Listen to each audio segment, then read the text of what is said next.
This week, I hope you've got your passport because the Venom of the grand finale is going to make Ray Allen show you his PEs. I am your host, Jacques Slade, and this is the Weekly Review. My kick's on fire. Nike SB is having a very, very strong summer.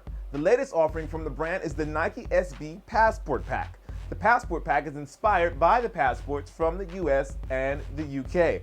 As seen here, the models feature a maroon or a navy colorway, which is based on the passport of your country of origin. Both pairs sport white midsoles, and then when we turn to the outsole, they match the same color as the upper. Look for these to be added to Nike SB's impressive summer lineup in the near future. Mizzee has been on a bit of a tear lately with his custom work, and his latest work is inspired by the 2011 NBA Finals. Seen here is the LeBron 8 Grand Finale Pack by Mizzee Customs, of course.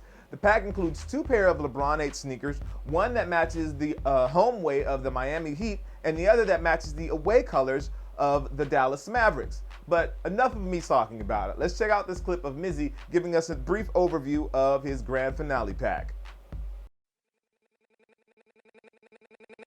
Maybach music.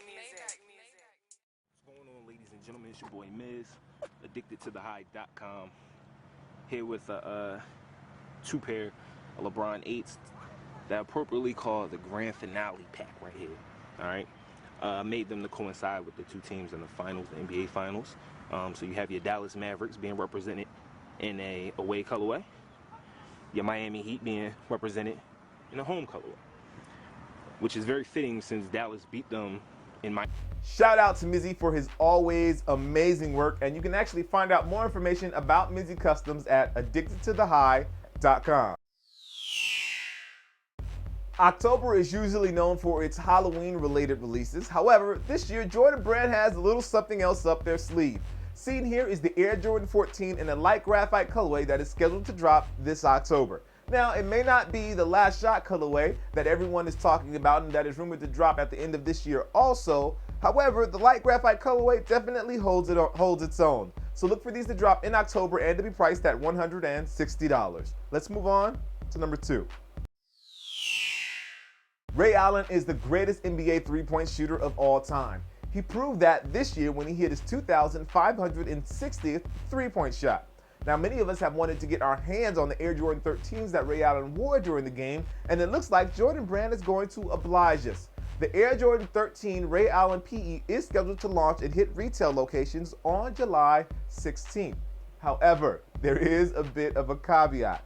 The shoe is only dropping in 2 locations, which is the House of Hoops in Boston and the Soulfly Shoe Boutique in Miami. So if you plan on getting your feet inside the Ray Allen greatest three-point shooter of all time, Air Jordan 13 PEs, you need to get to Boston or get to Miami by July 16th. Coming in at number 1 is another one of the amazing custom jobs we have seen in the last couple of months. It is the Air Jordan 6 Venom. Created by none other than El Capi, the shoe features a white leather construction. However, it is the black logo and the black print that extends from the toe box that really make these shoes impressive.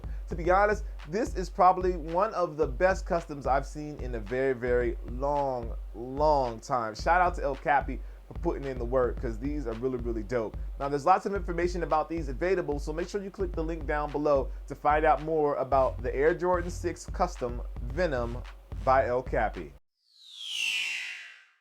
For my honorable mentions for this week, I went with 3 sneakers that I felt definitely should have gotten a little more attention last week. And the first one is the Nike Air Max 90 in white, sports red, and Obsidian. They are just in time for the 4th of July and will be available at select Nike locations, including Nice Kicks down in Austin. Coming in at number 2, the second one is the Radii Straight Jacket Year of the Rabbit Special Editions. I'm a big fan of red and black colorways, and these 2 shoes definitely embody that, so that's why I picked those. And finally, the New Balance 2011 Fall ML999 in gray. They are not set to hit until fall, but the New Balance ML999 is definitely a dope silhouette, and the texture combined with the gray suede texture, actually, I'm sorry. The gray suede texture is really, really dope and it really pops out for me. So that's why I picked those. So that's the Nike Air Max 90, the Radii Straight Jacket Year of the Rabbit, and the New Balance ML 999 set to drop this fall. And my personal pick for this week is going to be the Air Jordan 5 in white, Obsidian, and Varsity Red. Now these are set to drop on July 2nd and make the perfect pickup for the 4th of July weekend. I know you were thinking it too. Don't act like I'm the only one that thought, oh, I can rock some red, white, and blue Air Jordan 5s for the 4th of July. That'd be crazy. Although I'm kind of weary about wearing them to a barbecue or something like that, get some mud or some barbecue sauce on them, and that would just ruin the whole deal. But that's my personal pick, the Air Jordan 5. Varsity Red, Obsidian, and white. They're dropping on July 2nd, and I believe they're priced at $160. It's either $160 or $150. I'm not sure, but you know, it's one of the two. All right, let's move on to the question of the video. Last week I asked you guys about the Air Jordan 3 Nubuck, and I got a bunch of varied responses. So we're gonna read through a couple of them here. The first one is from Anthony Rodriguez, and he says, new things aren't always bad as long as the quality stays top notch. It's been falling off a bit as of late. I've been down with JB for almost 30 years, and I like seeing of new ideas when it comes to colors, materials, and tech, etc. Don't get so heated about a slight change that we might not get to cop. Good point, Anthony. Next one comes from Jason Lipscomb. I understand change. Nubuck is good on some sneakers, but on the Retro 3s, I think the leather on the upper just looks cleaner. I feel like if I'm going to pay top dollar for J's, give me the best material you can give. Definitely a good point, Jason. Now, a lot of you kind of felt that way, like, I like the leather, don't give me Nubuck because the Nubuck is cheaper, so a lot of you guys felt that way. Now, this one here is from YouTube, from Soul Fiends. It said, Soul Fiends says, the Nubuck is lame. Changing materials on the Retro kind of ruins the point of retroing a shoe. For people like me that didn't get a chance to ever buy the black cements, it's disappointing that if I buy them, they're going to be Nubuck. I actually won't buy them if they are Nubuck. Shout out to Soul Fiends, keeping it real. I'm not buying them, Jordan Brand, if you're not giving me what I want. And that's really what it's about, you guys. If it's not what you want, then don't buy it. And then we have another one here from Mr. Get Money.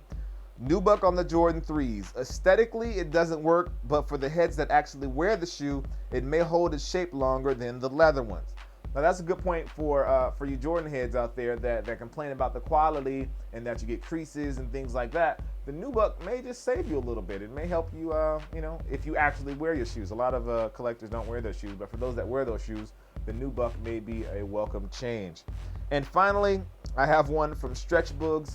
And his comment is, can't call it a retro if you change a major part of the sneaker.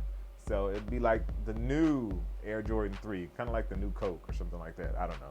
Anyway, well, as you can see, there are people on both sides of the fence, but for the majority, most of you guys were not happy with the Nubuck. So for this week, I'm going to go with a question about Jordan Brand. And Jordan Brand makes a lot of shoes outside of the retros. However, I don't see a lot of people rocking shoes outside of the retros. So I want to ask you, what Jordan Brand shoes, now this is just Jordan Brand, what Jordan Brand shoes do you wear outside of the Air Jordan line? So you can't say any Air Jordans at all. So this would be like the Jordan Flights and the whatever other Jordan Brand shoes, the Jordan Groans or the Comforts or anything like that. So nothing in the Air Jordan line. So what outside of the Air Jordan line, what shoes outside of the Air Jordan line do you wear that belong to Jordan Brand? Well, that is the end of the weekly review. As always, I appreciate you guys. If you haven't had a chance to subscribe, make sure you hit the subscribe button. If Twitter and Facebook is your thing, that information is down in the description. If you haven't seen last week's video, it is right there. So make sure you check that out.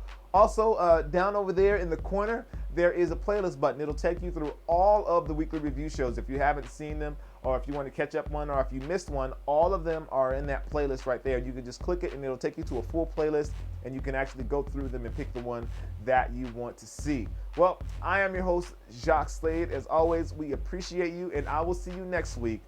Peace.